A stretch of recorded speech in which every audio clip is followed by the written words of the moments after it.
artikulo na lumabas sa isang pangunahing dyaryo, sinasabi ng ilang eksperto at siyentipiko na maaaring hinug na ang Pilipinas sa isa pang malakas na lindol.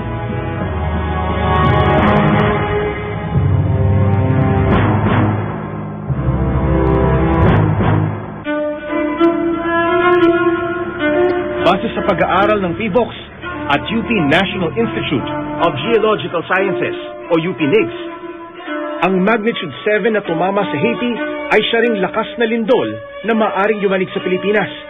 At sa Metro Manila daw ito maaaring maganap. In the last 1,500 years or so, 4 na beses at the most gumalaw ang Marikina Valley Fault.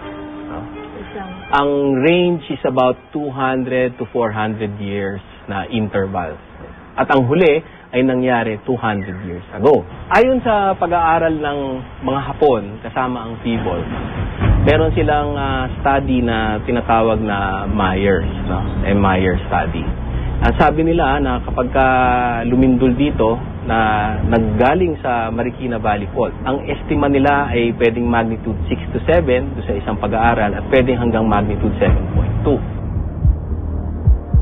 On a long-term basis, we could actually say na there's this cycle, 200 to 400 years. And when was the last one? If it's the 1599 event, you add 400, we're already ripe for a big one. Ang totoo, karaniwan ang lindol sa Pilipinas dahil napapabilang tayo sa mga bansang nakahinlay sa tinatawag na Pacific Ring of Fire. Sa Ring of Fire, tuloy-tuloy ang paggalaw ng pinakailalim na bahagi ng lupa. Dahilan para magkaroon ng mga pagyanig o lindol na maaring maramdaman sa ibabaw.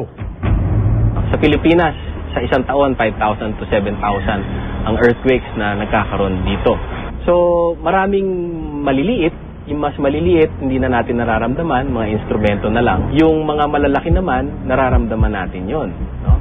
Pero mas konti yon kesa doon sa mas maraming maliliit. No? Dahil nga tuloy-tuloy yung paggalaw ng ating mundo, no? ang mga earthquakes nangyayari. Noong unang panahon pa, tuloy-tuloy ang paggawa ng earthquakes, no? Nangyayari talaga yan.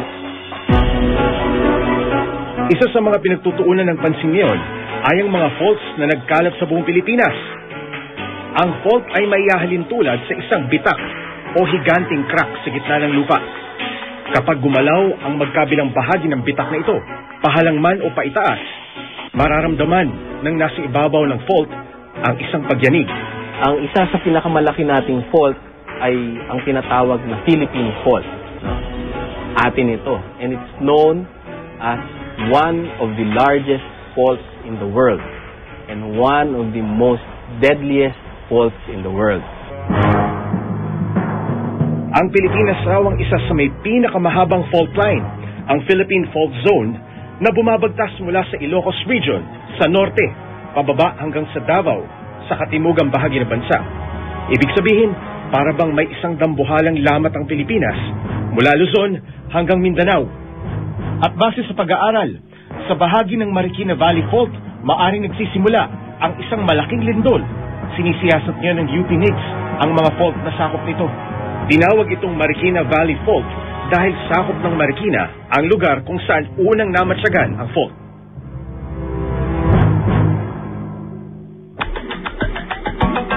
Inilapat nila ang mapa ng fault line mula sa PHIVOLCS sa satellite map ng Google Earth para mas madaling matunton kung aling mga lugar ang napapaibabaw sa bawat fault. Inilagay nila ito sa kanilang website para madaling makita ng publiko. Kahit sino sa atin, maaring tingnan kung nalalapit sa isang fault ang ating tinitirahan. Marikina Valley Fault. Dagdag pa ng NIGS, nababahala sila dahil nagsasanga-sanga na raw ang mga orihinal na linya ng Philippine Fault.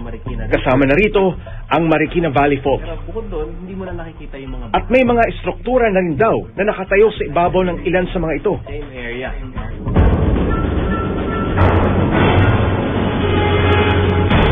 Kasama ang UP-NIGS, una naming tinungo ang lugar ng Juana 3 Complex sa May Binyan, Laguna, na sakop ng Southern Luzon.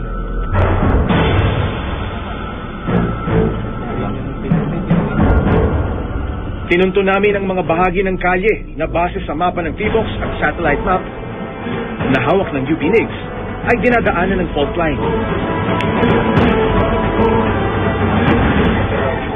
Ito, ano ba ito? Ebidensya ito na? Ng paggalaw ng lupa. No? Alam natin na gumagalaw yung lupa kapag meron kang mga fault lines. Kasi mga fault lines, mga biyak yan sa lupa.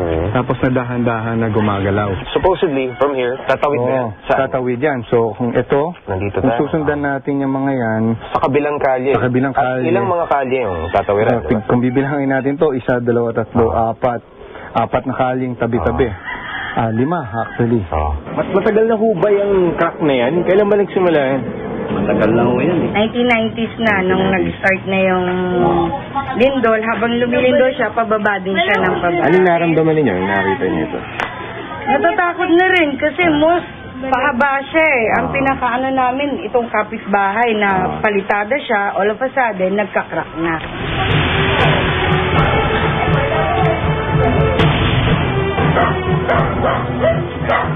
Sa aming pag-iimbestiga, ang lubhang apektado ay ang mga bahay na mismong nakatayo sa ibabaw ng fault.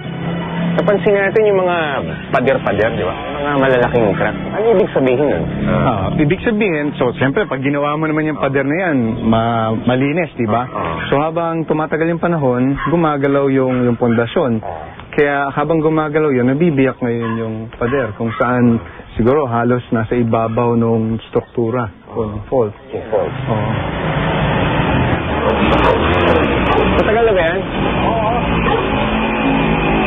Ang bahay na ito, parang hinati ng malaking espada sa laki ng mga crack sa pader.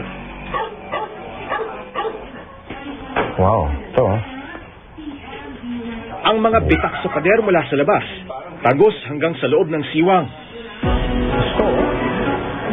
Sa poste, sa sahig,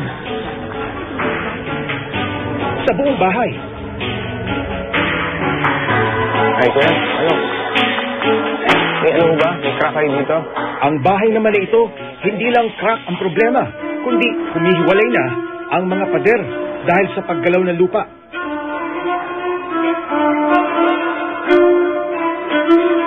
Base sa panuntunan ng VBOX, hanggat maaari sa pagtatayo ng bahay, sundin ang buffer zone na 5 meters sa magkabilang gilid ng fault line. Mas matinding pinsala ang aabutin ng struktura kung sa mismong fault itatayo ito. Yung obserbasyon nyo ba dito, kasi sabi ng T-Box, 5 meters away from the fault line. Oo. Effective ba dito? Nakikita nyo ba? Nakikita natin na yung mga bahay na may malayo-layo, mga ganun nga, mga 5 meters ay medyo safe. Ayos sila. Hindi sila tinamaan ng crack? Hindi. Yung mga pader nila, wala namang crack. Pero yung nandun sa nakapatong, nasa ibabaw, ay medyo ibang storya. Ang bahay na ito ang tinutukoy ni Professor Emoy. Yung ganyang fault line, so makikita natin actively gumagalaw siya, diba? Gumagalaw. Halimbawa, magkaroon ng intensity 7 sa ganyang klase ng crack, ganyang klase ng movement. Anong pwedeng mangyari? Kung titignan natin, yung mga bahay na bibiyak, wala pa halos na mabilis ang pag-release ng energy na galing sa isang Hindi pa ganun kataas yung intensity. Nagka-crack na. Na-expect natin na kapag gumalaw talaga yung Marikina Valley Fault, ay mas malaki yung pinsala. Kalunos-lunos ang sinapit ng mga apektadong homeowner. Ngunit hindi lang pala dito sa Laguna, nakaguhit ang bangis ng Marikina Valley Fault.